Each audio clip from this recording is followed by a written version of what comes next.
Welcome to episode 681 of the Entertainment 2.0 podcast, brought to you by thedigitalmediazone.com. I'm Josh Pollard. And I'm Richard Gunther. And this is the show that puts you in control of your favorite movies, music, shows, and games. And we missed a week, but we're back, and there's not a ton of news. Oh, I don't think that's true. Really? I think there's some kind of important news, especially for all of our Plex Pass subscribers out there. Oh, yeah. Oh, yeah. Plex fans. They're not our Plex Pass subscribers. We're not making any money on Plex Pass. We've got some changes to Plex, especially for those of you who have been using it to remotely stream Apple's most expensive headphones. They're getting some long overdue features. Auracast, one of my favorite features, I don't know, most excited things that I'm excited for in technology, getting a little bit closer to reality on Android. And if you are a user of the Xbox adaptive controllers, there's a new controller option for you. So a lot of interesting stuff to chat about tonight. Also, as we do every single week, obviously, we are live and on a Tuesday night, right? Every week, Tuesday nights, 8:30 p.m. Eastern. This is how I know Richard's not actually paying attention. Because I just ignore the Tuesday part. I mean, I know that this is such an anomaly anymore. Yes, we haven't done Tuesdays probably at all this year, mostly because of my training schedule. But that is coming to an end. Things are getting weird and crazy with all of that. So we are here on a Tuesday and we're live, which means we're recording video, which means it'll probably also be on YouTube. So go and check that out. But like we like to do at the start of every episode, if we can, we're going to start with some listener feedback. This came into us via email. entertainment20@thedigitalmediazone.com is the email address.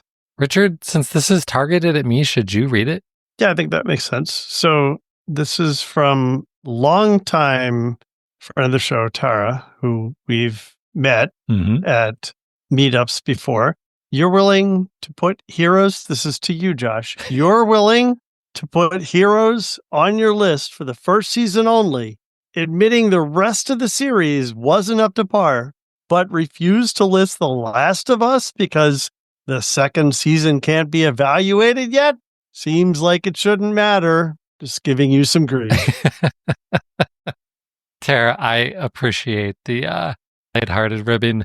In my defense, I believe that I said during the episode, although I did not go back to listen to see if I did actually say this, that I acknowledged that Heroes was, maybe it wasn't fair for me to say that Heroes is good enough to be on this list, and The Last of Us doesn't. Like, hey, they're my rules. I can do whatever I want with it.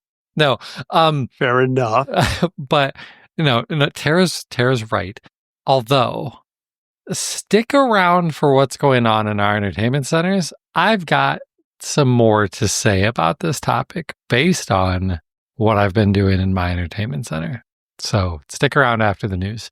All right, so let's get into the news this week. And we're going to start with Plex. And this is probably the biggest Plex story that we've talked about in quite some time, or it's at least the one that's going to rile the most people up, I think.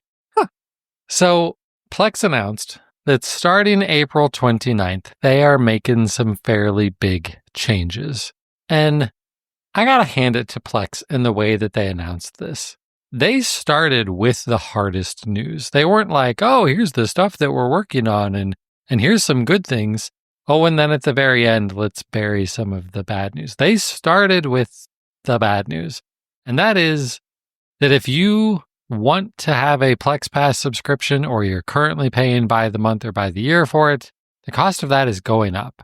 Not a ton if you're paying monthly or yearly. It's going up from $4.99 to $6.99 a month, and it's going up to $69.99 a year. The big one is the lifetime subscription. Currently, and you still have time if you're listening to this before April 29th, currently, you can get a lifetime Plex Pass subscription for $119. That is going up to $249.99 after April 29th. So if you're not excited about these price increases and you've been paying monthly or yearly for Plex Pass and you still want to keep having access to that, then hurry up and just go buy it for a lifetime now before that goes way up. Okay, so what else is changing here with the prices? Well, this is also kind of a mix of good and bad news. I think so. The kind of bad news is the straight up bad news is streaming your personal media outside of your house no longer free.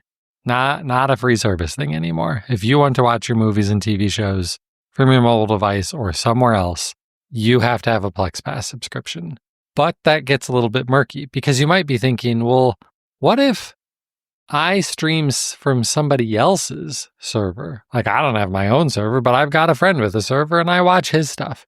Well, you don't need your own Plex Pass in that situation if the person who owns the server has Plex Pass, which maybe there's a decent chance they do. But they've actually introduced another feature to help you out here. Maybe the only thing that you care about with Plex is being able to watch your video and movie collection or somebody else's video collection. And you don't care about any of the other features that come with Plex Pass. Well, they've got you covered there because they are offering a new subscription tier, which costs less and only gives you access to that remote streaming. So this is called the Remote Watch Pass. What does it do, Richard? It allows you to remotely watch things. Yep, that's what I was going to guess. And that's it. Right now, there's an introductory price on this. We don't know what it'll actually end up being, but the introductory price right now, if you go and subscribe to this, $1.99 a month or $20 for the year. That seems reasonable to me, Richard. Am I just being like too kind? Am I being the Plex shill here? Yeah, this is a hard one for me because you know that I don't like subscriptions, and you and I are in the unusual position of talking about subscriptions and how it affects users without actually having to pay it ourselves, because Plex has provided us with lifetime access to their Plex Pass service. So we don't feel this, but I don't like subscriptions, right? And so this is a hard one for me. I think by offering just the remote watch option for $20 a year, though, that they're making it a lot more palatable than it might be otherwise. If they were saying, all right, well, you can't do this for free anymore. And I get that because there's obviously cost involved in reflecting your content from your server to some other device somewhere. Probably, right? Like, yeah. I can't imagine that is a no-cost service that they provide. There has to be some expense for them. So this lets you do just that at a reduced cost, which is really not bad. I mean, $2 a month, I have a hard time thinking of other things that cost $2 a month. Right. There's not much out there. Okay, so I'm not just being the Plex shill here. Yeah, $2 a month or $20 a year seems perfectly reasonable. Now, it is an introductory price, so eventually that's going up, but we don't know when it's going up or by how much. And I bet part of that is because they want to gauge how people react to it. Yeah. That would be the smart way to approach this for sure. So these aren't even the only changes. Another change that they're making is, and I had completely forgotten about this, the mobile apps previously had a limit on them that you could only stream a minute of video without paying for like full access. I don't even know how much it was because I've had these mobile apps for years and years and years. Or maybe it's not, maybe you've never had to pay if you've had a lifetime subscription. I don't know, but they're removing that. So mobile apps will no longer, regardless of your Plex Pass status, they won't require a fee to unlock remote streaming anymore. So that's a win. Yeah, and I think that makes sense, again, based on what they're paying for. That was an artificial constraint. That doesn't cost them any more than it would cost them to stream content from your server to, say, some TV somewhere else in the world. Right. It's just another endpoint. Yes. Right? Yes. You are 100% right. 100%. So a couple of other things to point out here.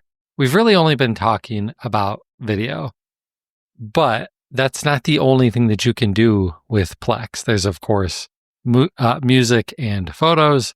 Those have now, in terms of client, like accessing them on another device, those have been moved off to separate apps. Plex Amp for music and a separate photos app. None of the access to that is changing. That doesn't require Plex Pass to access. That isn't changing. Even after April 29th, you will still be able to use those apps without paying for Plex Pass. So that's good also. So I have a question for you. Have you tried accessing your photos? Do you have your photos exposed through Plex? Oh my gosh. I did this like a decade ago, but I don't really do that with my, I haven't had photos in my Plex library in years. Okay.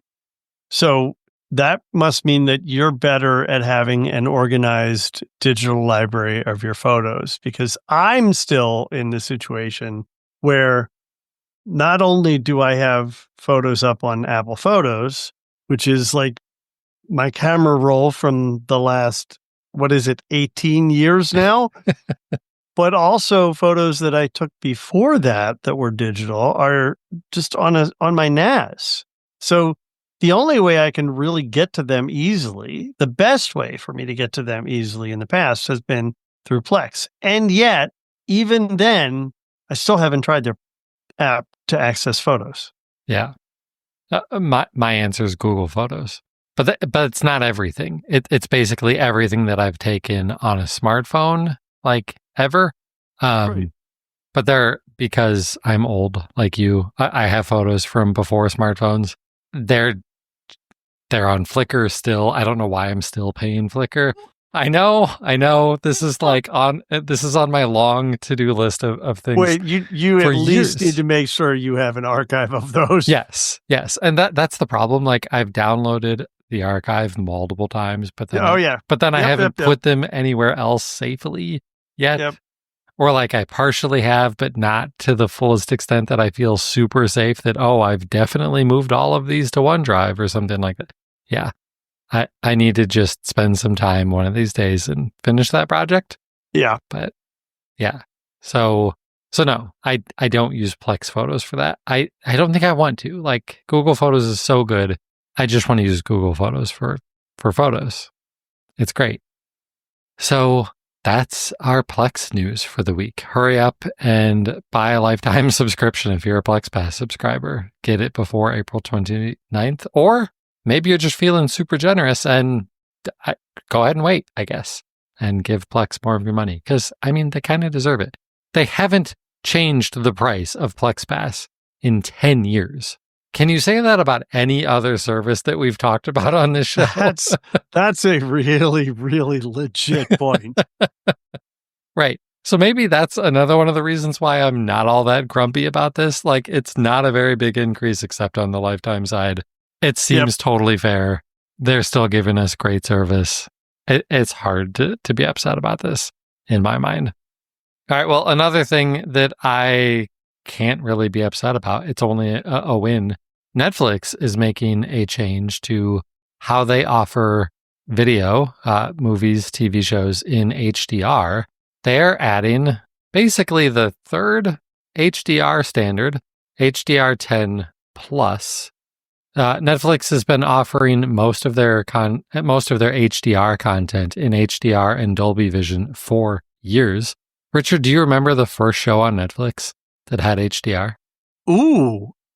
Oh, that's a really good question. No, I do not. I remember the first show I watched with Atmos audio, but I couldn't tell you what it was called.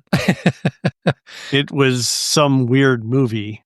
So the first thing on Netflix with HDR was the show Marco Polo, a Netflix original. Yeah. And it looked great. Interesting. It looked great. I don't think the show was all that great. I don't think it made it past one season. And I only watched the first episode when I got an HDR TV because it was like one of the only things to watch in HDR. Yeah, I never watched it. Now Marco Polo is a tool I use to keep in touch with friends. I was going to say it's a game that you play in the swimming pool. That too, but I haven't done that probably in about 20 years. Right. Okay, so back to the actual topic here.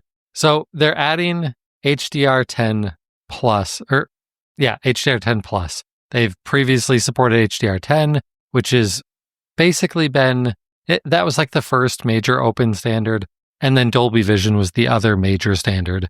But of course, to support Dolby Vision, there's licensing fees to be paid to Dolby. Well, Samsung didn't like that. And so if you have a Samsung TV, which a pretty decent chance you do, they're like the second most popular, maybe first most popular TV manufacturer in the world. Your Samsung TV doesn't support Dolby Vision, and it never has, because Samsung got together with a couple of content studios and said, let's make our own standard, and we'll call it HDR10 Plus. And so that's what we're talking about here now, is Netflix is now supporting HDR10 Plus using the AV1 codec, which AV1 is not new. Your modern phones and tablets already support this, and your TV streaming devices probably support it also, as long as you're not using like a Roku from a decade ago or something like that, right? So you're probably good there in terms of devices that support all of this stuff. But this is really a big win for Samsung owners, because now you're actually going to get HDR content in Netflix. This is taking a little bit of time to roll out. Their most popular shows are getting it now, but eventually most of their HDR catalog will support essentially all three of these HDR standards. So basically, any device that you're paying Netflix $25 a month to watch HDR and 4K content on should support it going forward. I mean, they offered HDR, so you would still get stuff in HDR. It just wasn't this like enhanced version of HDR that was more aligned with Dolby Vision. Correct. Yes. HDR. So HDR10 is the basic version of HDR, which is, it's not great. It's like baby's first attempt at HDR. And then Dolby Vision. It probably blew our minds the first time we saw it. Yes, for sure. Dolby Vision came around very shortly thereafter. It was way better. And then HDR10 Plus does a lot of things similar to how Dolby Vision does it. If you want a more detailed explanation of this, we've probably talked about it on previous episodes, or you could just Google it. But essentially, Dolby Vision, HDR10 Plus, they are the two good versions of it. And now Netflix supports all of them, which this is I think this is a big deal for Samsung TVs, because it will look a lot better on Samsung TVs. But it's also kind of a big deal on mobile devices, because so many shows and stuff that we're watching nowadays, like, they are being produced specifically for HDR. And so if the device that you're watching it on doesn't support HDR, you probably can't see anything. Like, it's probably really dark, and you're for sure not noticing the extra bright things. And so having actual HDR support makes these things a lot more, watchable. So it's good to see this finally rolling out from Netflix. It's funny you mentioned that, because one of the things that I forget what I was listening to, and they were recently talking about how so much content nowadays is so dark, and without a good version of HDR, it's nearly impossible to see some of these darker scenes on many televisions. Right. Yeah, I mean, you and I have talked about it with our LG OLEDs, that even on those, which are fantastic at displaying details in dark scenes, sometimes it's still too dark. Yep. Yeah.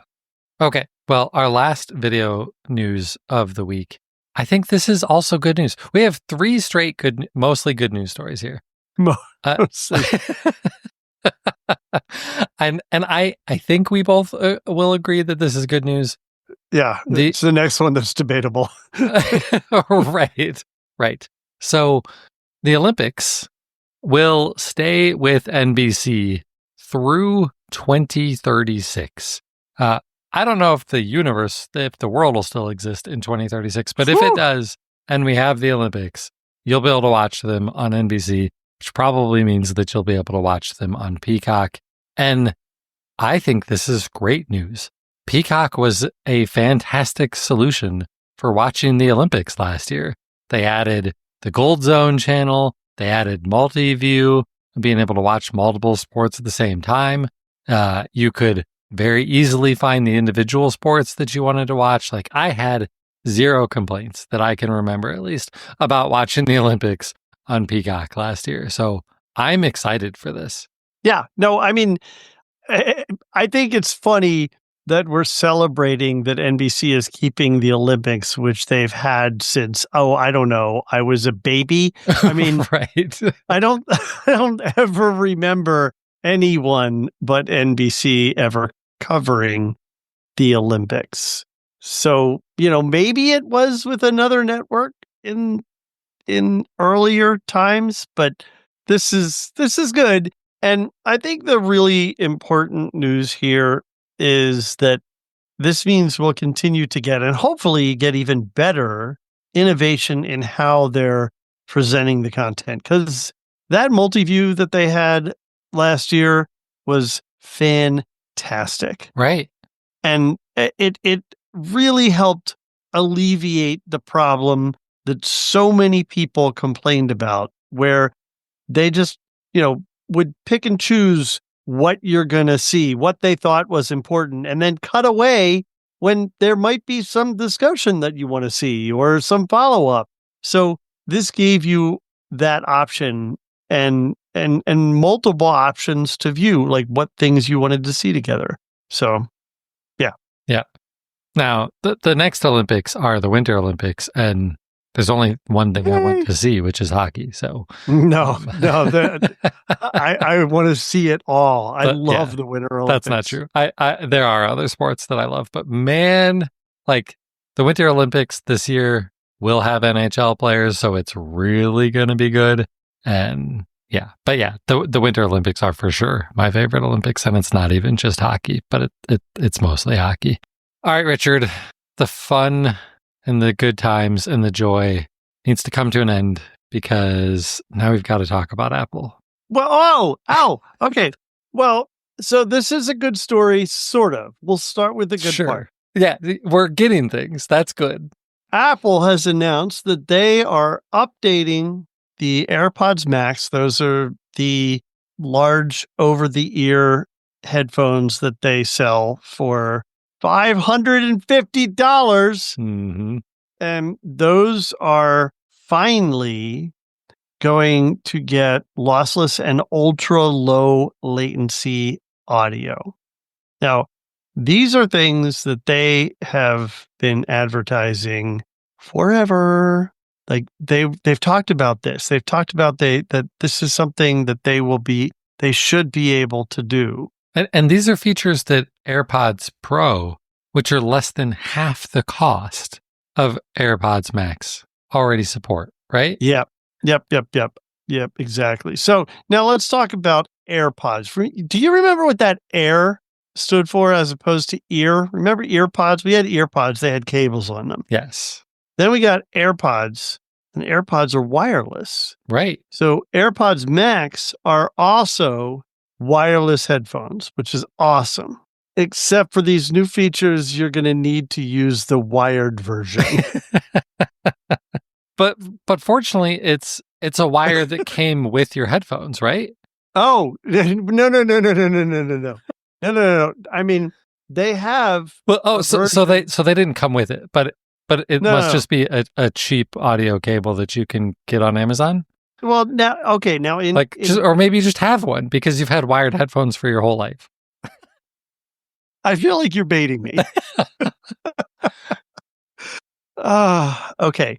So let's start with what are you talking? I thought you said that these were wireless.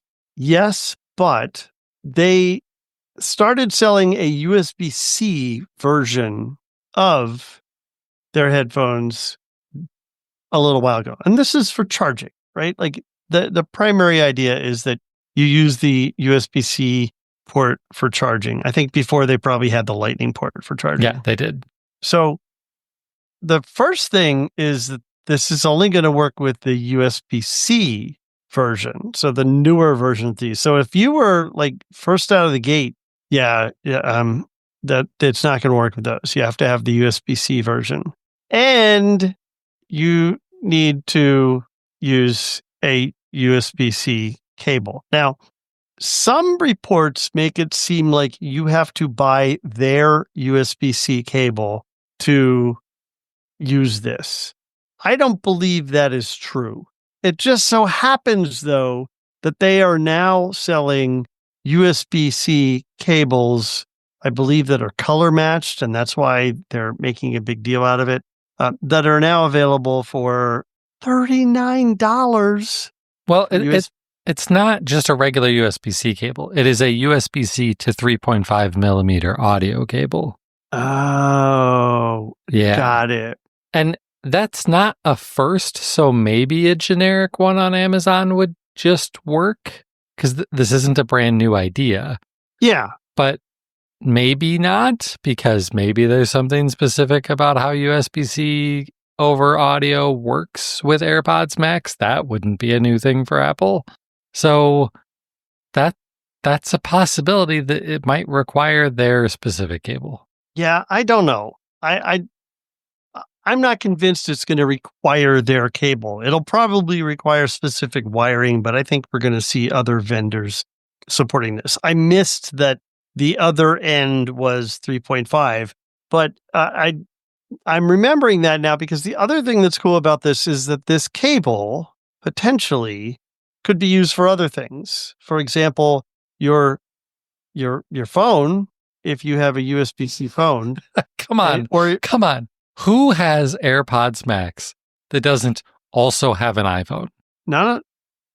Well, right. Okay. All right. But if you have, let's say you have, like a set of speakers or an older car that has an old audio input, you could actually use the USB-C port on your iOS device, like your phone or your iPad, and use it as an input for something with this 3.5 millimeter jack. Yes. Which is kind of cool. That is cool. Yes. It feels like 2013, but yes, it is a nice feature to have. Yeah. Yeah. It's kind of ridiculous that, yay, we're coming out with this thing, but only with the new version, and only if you use your wireless headphones with a wire. Yeah. Yeah. That's the thing that's just so weird. The other little nit that I have to pick with these is they're like ultra low latency. It freaking better be with a cable. Like the reason that Bluetooth has latency is because it's wireless, and there are transceivers and receivers in the process that need to do encoding and decoding and all of that. And that's why ultra low latency amongst wireless headphones is a significant feature. For any headphones that you have that can be plugged in, no more latency at all. Because I mean, my bet is that that's why they're advertising that, though, right? Is that since it's wired, then you're going to also have ultra low latency. But seriously, I mean, I have a hard time understanding how people's brains work, that they're really noticing latency on their Bluetooth headphones, because I just don't ever experience that. Really? Not when you're watching like movies and stuff? Well, maybe I have an unfair advantage because I have AirPods Pro. Okay. Like if you're just using kind of generic Bluetooth headphones, a lot of times there's a pretty noticeable latency when you're watching videos and stuff. I mean, I don't notice it if I'm using my Bose headphones on a plane with my tablet. Okay. Well, maybe that's a low enough latency, or maybe you just don't perceive it as much. I will tell you that my brain is slower, and so it doesn't catch the difference. Maybe. I mean, it just tends to look like lip sync issues when you're dealing with this. And for most gamers, they won't play a like portable gaming unit or whatever with Bluetooth headphones unless they've got specifically low latency headphones connected to these devices, because in gaming it really matters. Yeah, I can see the audio is synced up well. But yeah. Okay. Well, let's stick with audio, but jump to Android and talk a little bit about Auracast, the thing that I've been so excited about for, I don't know, a year and a half, 2 years now, that we've been hearing about this new technology. As a reminder, what is Auracast? Auracast is a new feature of Bluetooth that basically takes audio streams and treats them like Wi-Fi streams so that you can just connect your Bluetooth headphones to something that's outputting audio, whether that's a TV at the local gym, a broadcast at the airport. Like, it could be anything. And we've talked about other devices that support multiple streams from them, phones and tablets that will broadcast to Auracast, and to connect to them, it's just like connecting to a Bluetooth network on your phone, except that it's Bluetooth audio instead of Wi-Fi. And so I've been excited for this to come out, but it requires your hardware to support it. It requires your software to support it. And in the Android ecosystem, there are some Samsung phones that are already supporting this, but the base version of Android isn't really getting it until Android 16. And the third beta of Android 16 is now available. It'll be available on, most devices that actually will get updated with Android 16 later this year. And this beta now includes support for Auracast, which is great as long as you have a Pixel phone, and not even just any Pixel. Like, you can get the beta of Android 16 on basically any recent-ish Pixel phone. Like, I have a Pixel 6 Pro that is over 3 years old now. I can get Android 16 beta on it. However, only Pixel 9 phones in the Pixel series support Auracast, because I think there's a hardware component there of this also. So I can't run it on my Pixel 4a? No, sorry. You're like, God, you're like 5-year-old Pixel 4a. No. It's a test device. I don't think that's going to work for you. But the thing that I find interesting is that while I think that this is just plain vanilla Auracast that will work with any Auracast headphones that are out there, the release notes from Google here on this, they really focus on using this with hearing aids, because hearing aids are supporting Auracast more frequently now. And that's great. Like, Auracast and hearing aids are such a fantastic combination, a pair. So it's good to see them pointing this out to people and maybe making it just like, I think that's a feature that needs to be marketed more. There are millions of people who wear hearing aids, and if you're, including my co-host here. So if you're going to be in the market for new hearing aids soon, then you should maybe be considering hearing aids that support Auracast, because it could be a real game changer for you as Auracast becomes more and more popular over the coming years. So yeah, This is very cool. I just hope this becomes a standard thing in all new devices as they're coming out. Right. I really hope so. I hope this becomes as ubiquitous as just Bluetooth audio in general. Like everybody walks around with Bluetooth earbuds or Bluetooth headphones now. And if we can get this everywhere in airports, in sports bars, so that you can tune in to listen to the TV that you want to be watching in sports bar, like there's so many use cases for this. So I just want it everywhere. It's such cool technology. All right, let's move on to our gaming news. And this is more good news, Richard. This is a really good episode. Good news if title.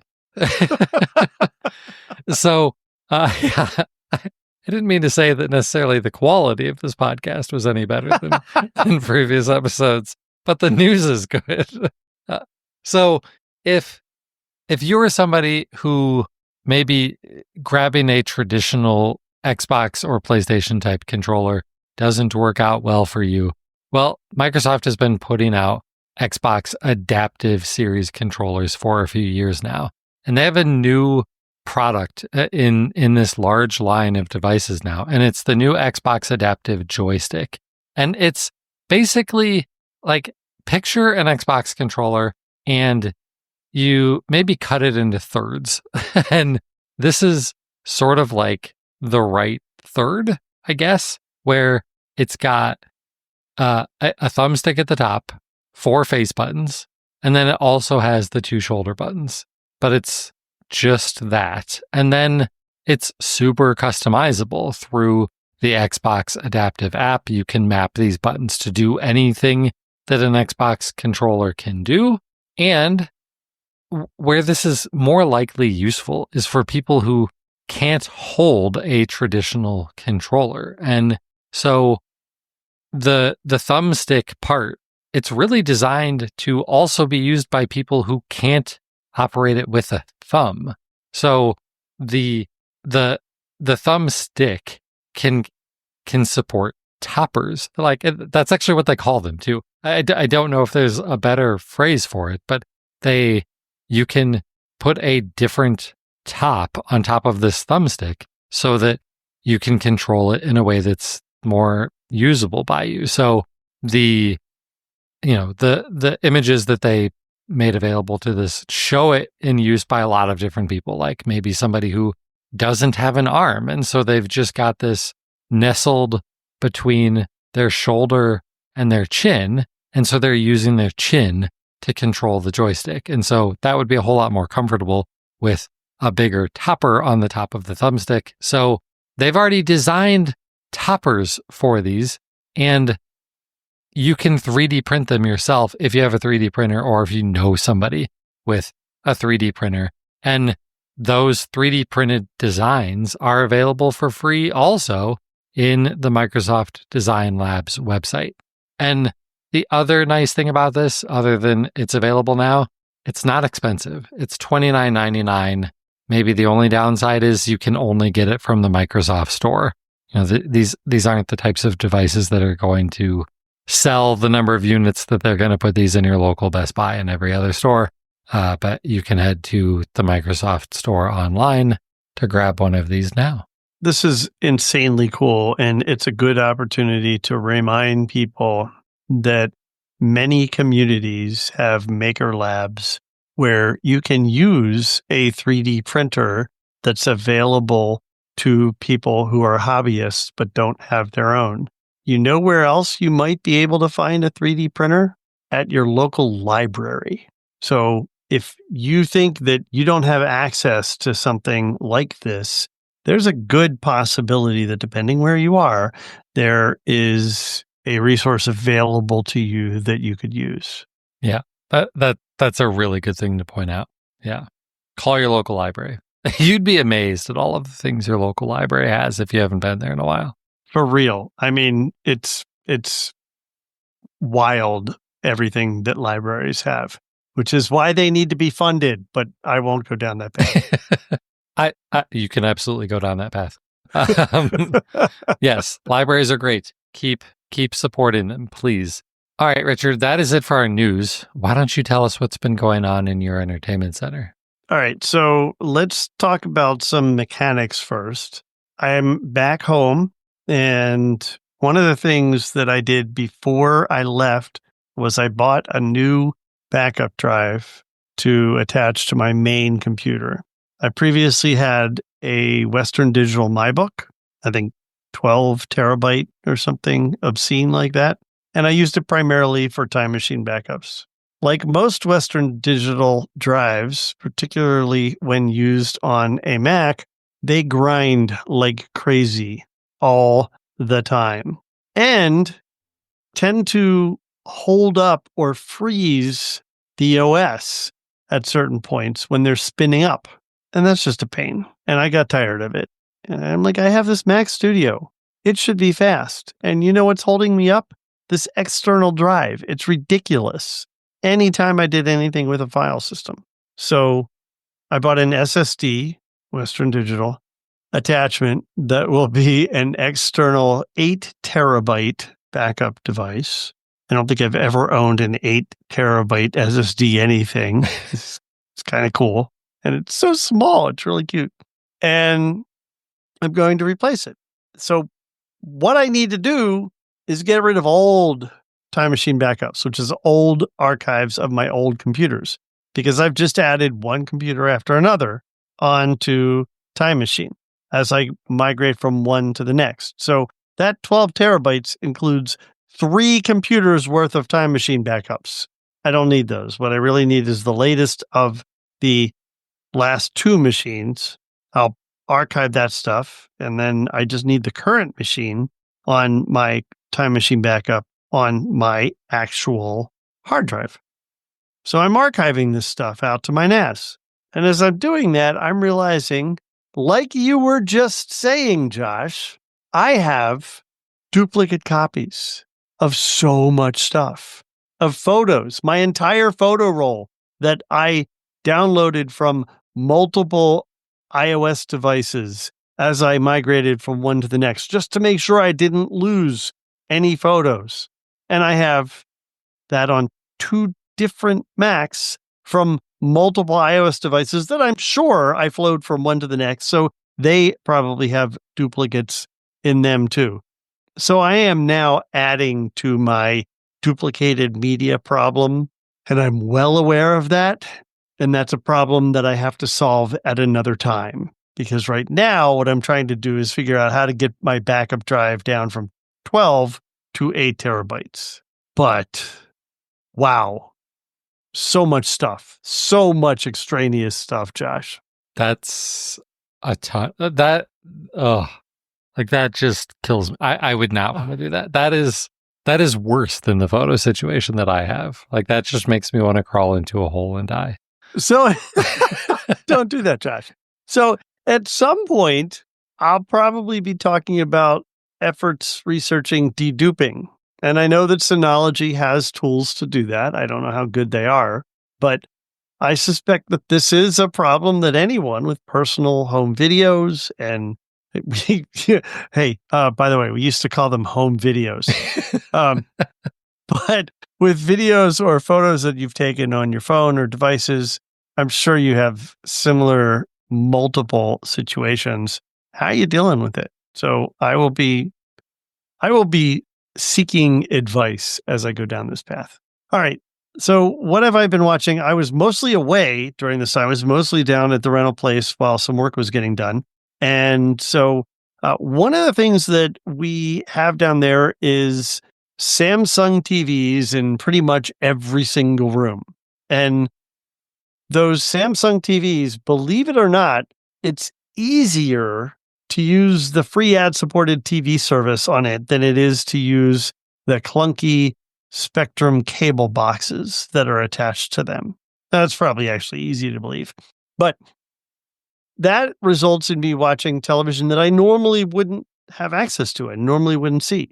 And I ended up stumbling upon, while I was working on a project in our rec room, this show called Home to Win on, I don't know, some Samsung TV free ad supported channel that apparently was just showing a lot of content from HGTV Canada.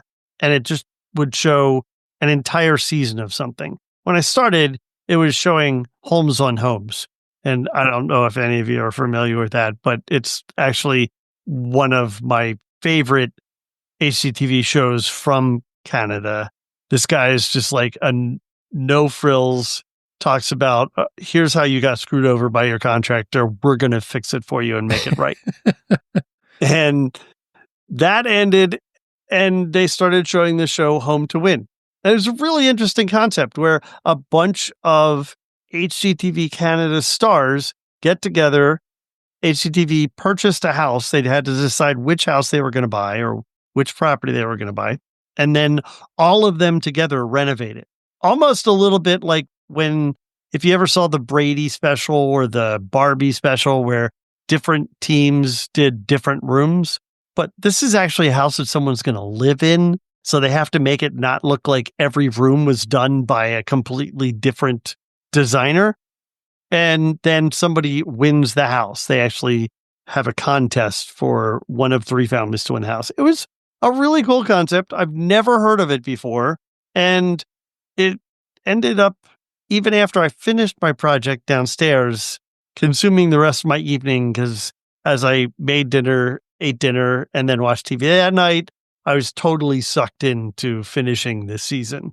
So now I'm bummed that I can't get this anywhere in the US that I'm aware of, except if I just happen on it again on this Samsung TV service. It's only on the Samsung TV service? Yeah, if you look it up on Just Watch, you can't find it anywhere. It's not available on demand to stream anywhere. Is it available on these other fast services? I can't find the channel that it was on or HGTV Canada on any of the services that I have. Huh. I know. I'm kind of bummed because there are 2 or 3 more seasons and now I'm kind of interested. But you do have a Samsung TV at home. I do. I have one in my office and I thought about that. I'm like, all right, well, I wonder how far ahead I can look at the guide in the free TV service. I don't know. I'll have to check that out. But anyway, kind of a fun show. If you're in Canada and you're a listener and you know of this show, let me know if I don't know, maybe I'm a complete idiot because nobody takes this show seriously, but I thought it was fun. All right, moving on. I have been keeping up with Mythic Quest. It is fun. This has been a really good season. And they're doing like this bonus, literally calling it side quest series that when they launch the final episode, which I believe is tomorrow night, or I know it's this week, then they're also going to launch the episodes of Side Quest. So I'm really looking forward to that. This season has been great. I have also been keeping up with the White Lotus, and I'm up to date on the official HBO White Lotus podcast, where I think they have interviewed every single star that has been on this show, including Jennifer Coolidge, who wasn't even in this season. It's just been, I've been really happy with the HBO podcast for this. I think they've been doing a really good job. Watched 2 movies. I mentioned before that I had started Wicked and fell asleep. That was on me. Totally on me. I was really tired. I went back and backed up a little bit and continued watching it. And I loved it. I thought it was great. It is, the Oz story is so relevant to our current political climate that it almost seemed like the story was bashing us over the head, even though this is like 100-year-old story. Right. Like, right. It's kind of crazy, but I thoroughly enjoyed it and am looking forward to, spoilers, there's a part 2. Yeah. So am I the only person who didn't love this then? Sounds like I'm the only person. Maybe. I don't know. Let us know if you are listening and you thought, no, Josh is right. It sucked. or and Richard I'm not is saying right, it sucked. it's awesome. I'm not going that far, but okay. I don't know that I'll even watch the second one. I don't need to watch it. It's fine. It was just fine. I liked it. All right. Well, a movie that a lot of people didn't like was Bullet Train. And I watched Bullet Train because it looked like it was going to be fun. And you know what? It was stupid and it made absolutely no sense, but it was so much fun. So I consider that 2 hours well spent, and I thoroughly enjoyed it. Also, as usual, a lot of YouTube, a lot of news, and I finally finished the book that we were reading in our book club, Revenge of the Tipping Point, and started our new book club book, which was my recommendation. I'm really happy that my recommendation made it in, called The 99% Invisible City, which is written by Roman Mars, and I forget the name of his co-author, and I feel bad about that. The podcaster and radio personality who created the 99% Invisible podcast. So you've started that then? I have, and I'm doing the audio. So this is a really interesting one. I bought the physical book as soon as they released it. Kurt Koldstead is his co-author. And as soon as they released it, I bought the physical book. They talked about it being, in fact, they call it a field guide. And there are many illustrations throughout the book that kind of help you understand the things that they're talking about. Because 99% Invisible is all about stuff in design that you don't notice. It's just out there and you probably aren't paying attention. And it's the stories behind all of that stuff. So for this, they look at urban environments and talk about all the things that you probably don't really pay a whole lot of attention to. For example, the buildings that your utilities create in your area to house, say, electrical junction points.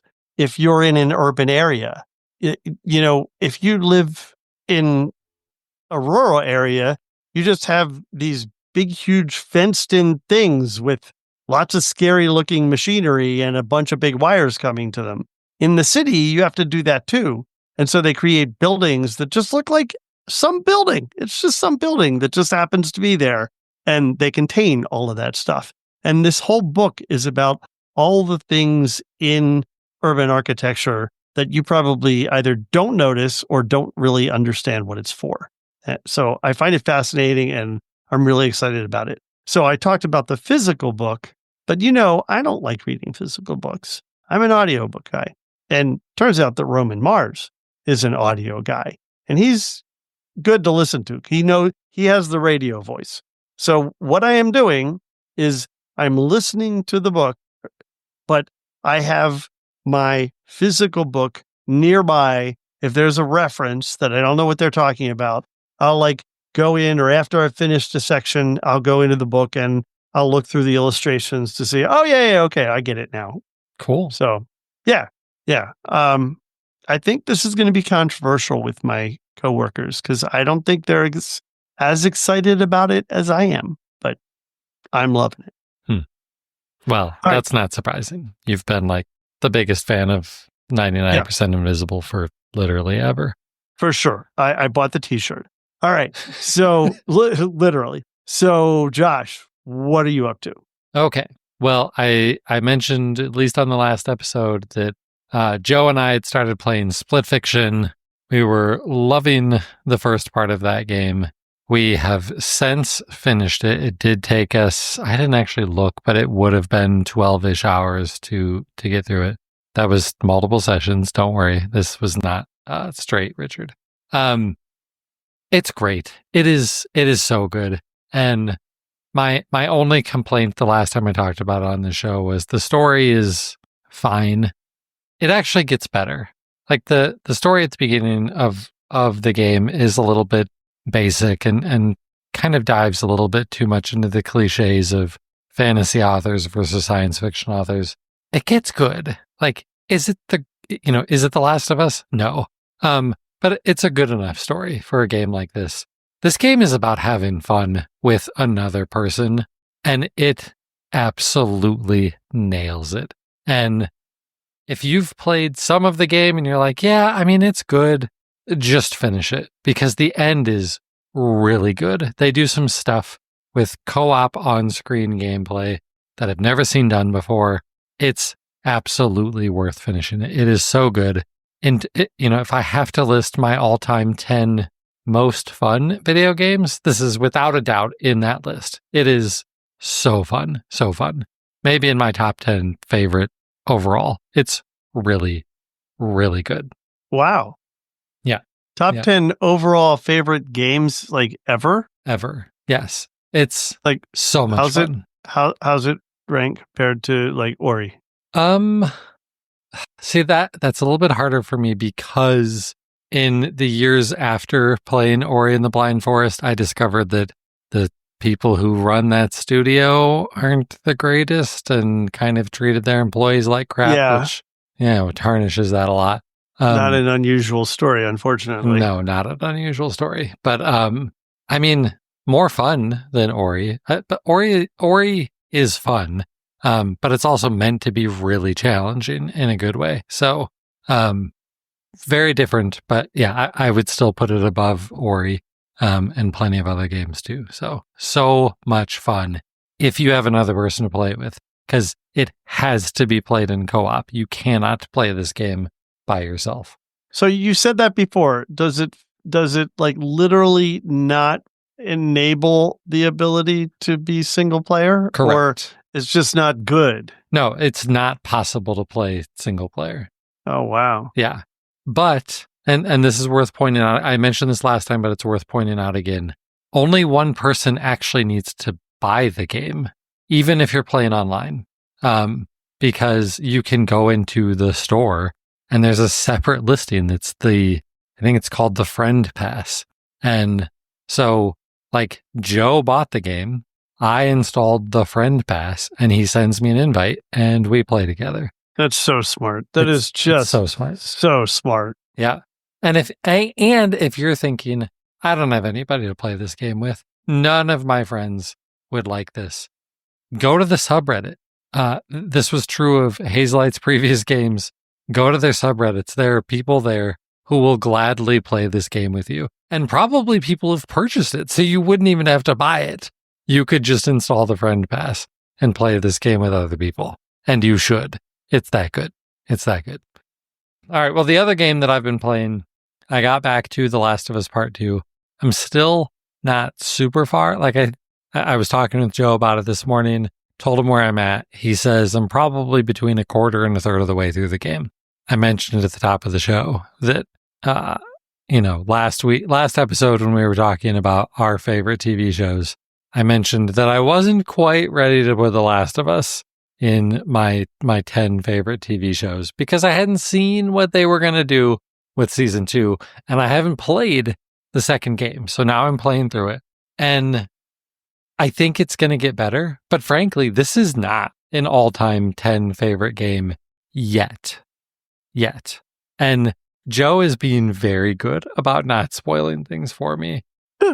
He's not even saying like, well, just you wait. He isn't even saying that. He's just played through? Oh yeah, he's played through it. This is one of his favorite games ever. Oh, and wow. I mean, I can't really say like what the main thing is that I'm not loving about this game right now without major spoilers. But we'll see. Like, I'm being optimistic. Joe has good taste in games. The Last of Us Part 2, for the most part, was widely loved. There were some people that had problems with it, but it's good. So, well, I'm obviously still, while I'm not loving it as much as I liked the first one, I'm not giving up on this. I'm going to keep playing it. It's really good. I am playing it on the easiest difficulty setting, which makes it very, very easy. They did a really good job with the easy mode here. It's not hard at all. So yes, still playing through that. Watched a movie.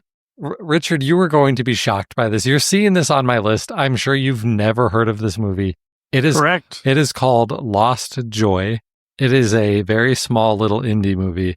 And the biggest surprise for you, Richard, and any of our listeners is this is a psychological horror movie that Jen suggested we watch. She sent me the trailer on Instagram and she's like, I want to watch this. And I'm like, no, you don't. Why would you want to watch this? And she follows the main actress on Instagram, really likes this actress, and was like, we should watch this. So we rented it on Amazon for $4 or whatever.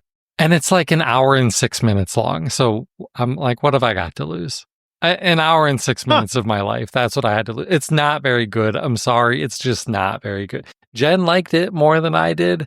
The acting, other than the star, like the star did a really good job. She was very good. But the other actors were not very good. Like there were moments where we were like, is this guy, is he just creepy or is he just a bad actor? Or is it a combination of both?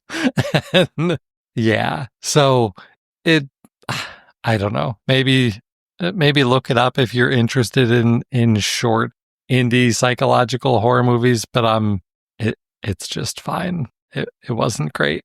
Wasn't great. Yeah. Okay. Yeah. All right. TV. We tried something new. We tried Reacher. Jen has read at least one of the Reacher books. I've read at least one of the Reacher books. I've watched at least one. Maybe there's only one. Is there only one Reacher movie? Maybe there's two. As far as I know, there's only one. Okay. It was a Tom Cruise movie. Yes. And I really liked the Tom Cruise movie, even though Tom Cruise doesn't fit the description of the Reacher character. The guy who plays Reacher in the TV show fits the description of the Reacher character. Yeah, He's an that makes sense because he doesn't look anything like the physical stature of Tom Cruise. No, not at all. Not at all. But, Dan in the chat is saying there are 2 movies. Interesting. Okay. I was thinking there might be 2, but I think I've only seen the first one. And the way that we kept hearing this described is like, this is mostly, it's an action series, doesn't take itself too seriously because the guy is enormous. He is a walking tank, basically. And that is always going to be a little bit funny. And we like somewhat funny action movies that aren't super serious. Although this one, like Reacher does have some, like it's not just a dumb plot. Like he's a super smart guy. Jen didn't love this. It's pretty violent. It's really violent. She also just doesn't like the character. I love the character. He's super tough and super smart and clever. And I mean, it's like Sherlock Holmes as The Rock. Like, what's not to love with that? But she didn't love it. So we probably won't be watching more of Reacher, but I might. Yeah. This is high on my list. This is absolutely something that I've wanted to watch. And part of the reason is that I've just heard really great things about the actor, that he's just like an incredibly genuine, nice guy. Well, that's nice to hear. Yeah, no, totally. Right. And so, when you hear, I think of Keanu Reeves and other personalities that you hear that like nobody just has anything bad to say about them. They're just a really nice person. I want to give that person views. Right? Exactly. All right. I finished Severance season 2. I complained about quite a few episodes in season 2. The finale makes it all worthwhile. I've heard that. The finale's really good. It's really good. But when people who aren't fully caught up, like the question everybody was asking me at work was, do they answer things? And that is the right question to ask me.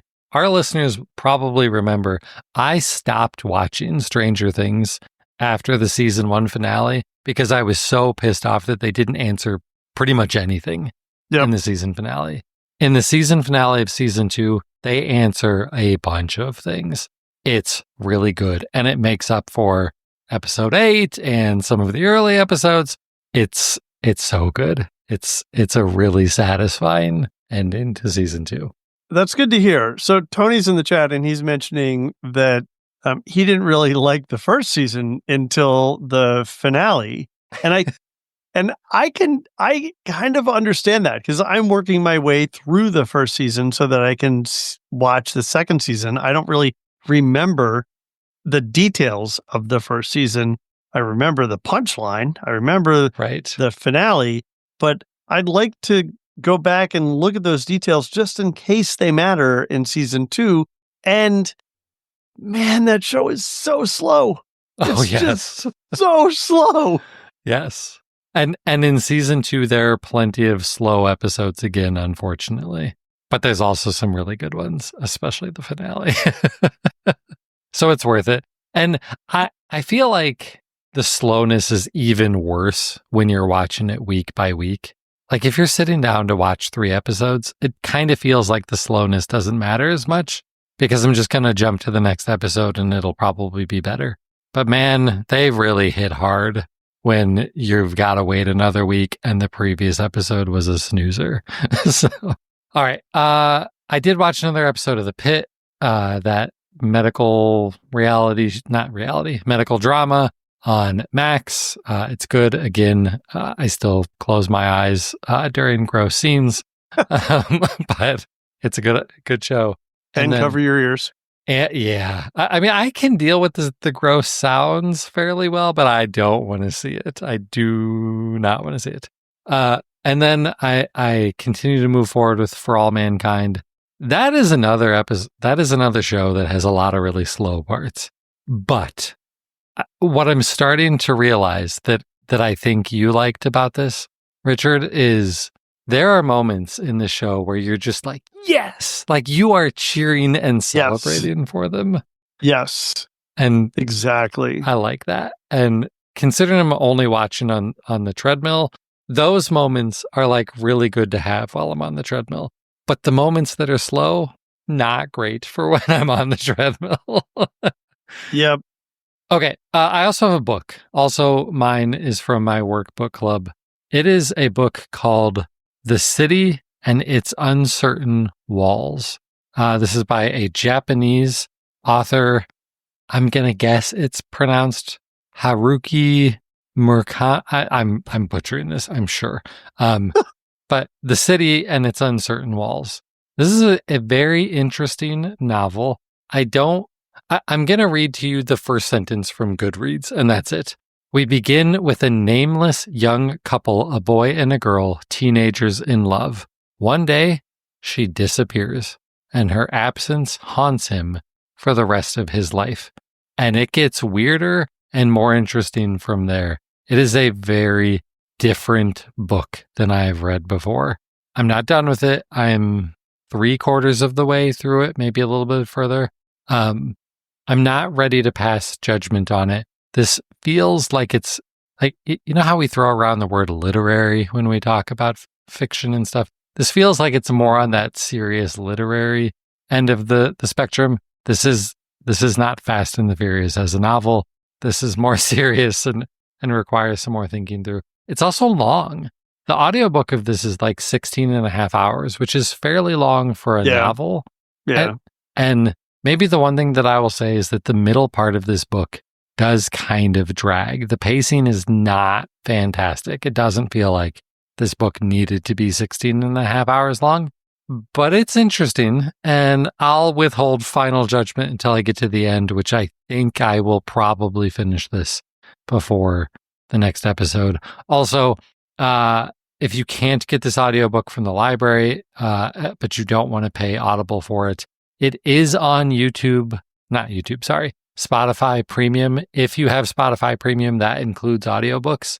But the important thing to point out there, Spotify Premium audiobooks, you get 15 hours per month.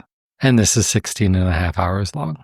So you're going to have to listen to this across your billing cycle to be able to finish it, which is really frustrating. That's just so ridiculous. I can't stand that. Yeah. All right. Well, that is it for what is going on in my entertainment center and for this show. So if you want to get a hold of us, send us some feedback. We're all over the place. We're on social media. at Josh Pollard on X, Twitter, Blue Sky. Please just hit me up on Blue Sky instead. The website is at DigiMediaZone. It's still only on Twitter. Richard is at Richard Gunther on Mastodon and richardgunther.com on Blue Sky. I keep trying to get Richard to be more on Blue Sky. Hey, you know what? I have been posting on Blue Sky more recently than on Mastodon. Oh, wow. And you know what it has made me do? What? It's made me realize that I miss Mastodon. Yeah. So I don't know. I'm on both. Okay. It's hard to decide what I post where. I just have them both up. You could just post the same on both of them. I could. That could be annoying to both me and anyone that happens to be in both spaces. But whatever. I'll figure it out. I guess I don't know the social media etiquette of that. Neither do I. Back when I actually posted things on Facebook, I would frequently post things on both Facebook and Twitter. I don't know the etiquette. So find us on whatever social media platform you prefer and let us know what the answer is there. Also, we're doing the show live. This week we were on Tuesday. Most weeks lately it's been on Wednesdays around 8:30 p.m. Eastern. But also check out the video over on YouTube and subscribe to us there. But that's going to do it for episode 681. He's Richard Gunther, and I'm Josh Pollard. Thanks for listening to Entertainment 2.0. Adios. Goodbye.